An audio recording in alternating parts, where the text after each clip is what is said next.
دا یو ورو سوال کړی دی چې یو سړی دی ږیره یې خریلې ده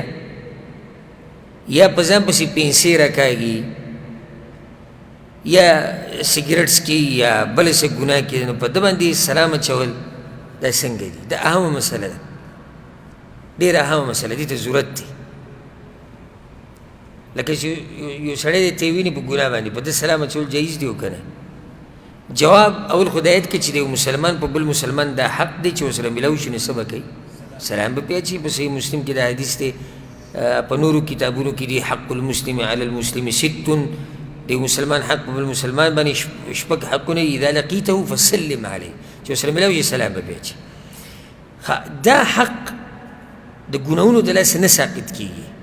خصوصا د وړو ګناهونو د لاسه ځکه چې واړه ګناهونه خو زموږ ټولو نه کېږي یا هغه ګناهونه چې هغه پټ ګناهونه وي چې کوم ښکاره نه وي د دې د لاسه د حق نه ساقطېږي من ذا الذي ما ساء قط ومن له الحسنى فقط څوک دی چې ګناه یې نه ده کړې او څوک دی چې ټول عمر یې نیکیانې کړي دي پیغمبران د ګناهونو نه پاک دي نو یو خو د وړو ګناهونو مسله شو وړو ګناهونو سره دا حق د مسلمان نه ساقطېږي سلام به پرې اچي یا پټ ګناهونه کوي هغه د هغه د الله په منځ کې ته به سلام اچي خبره د دې چې دې غټ ګناهونه کوي ښکارې کوي یا دعوت د هغې طرف ته ورکوي یا بې فخر کوي د داسې سړي مسله وسه ده نو د داسې سړي نه په شریعت کې هجرت کول پکار دي چې کله پکې مصلحت وي هجرت څه ته وایي تعلقات پرېښودل دې سړي سره به تعلقات پرېږدي خو بېل ته یو مسله یې ده که تعلقات به هله پرېږدي د ده نه به هجرت هله کوي چې کله پکې مصلحت وي یو سړی دی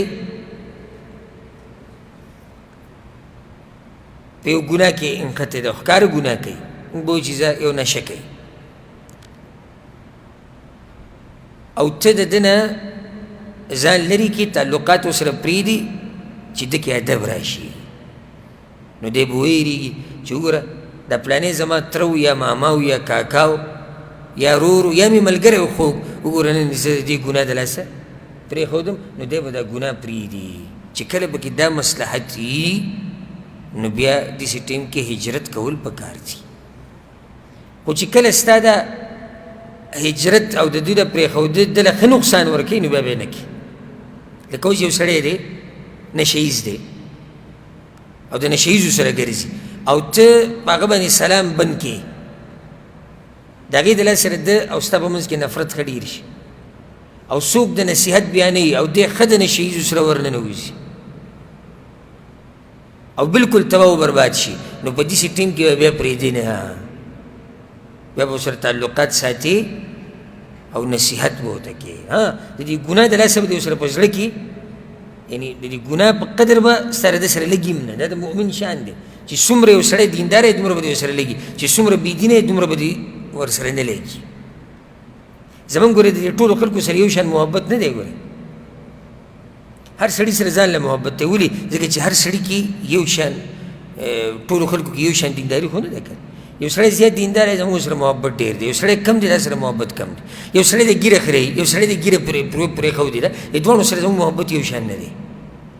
یو سړی د ګیره وړه کوي یو سړی د ګیره پوره پرېښودې د دواړو سره محبت یو شان نه دی یو سړی د پنسې د ګیټونه بره ساتي یو سړی په ځان پسې راکاږي د دواړو سره محبت یو شان خو نه خو نه چې کله به پرېښودو کې فایده نه وي نو بیا به ورته نصیحت کې سلام به پې مچې ځکه چې که ته سلام بند کې او تعلقات ورسره پرېږدي نو دا سړی نور خرابېږي والله اعلم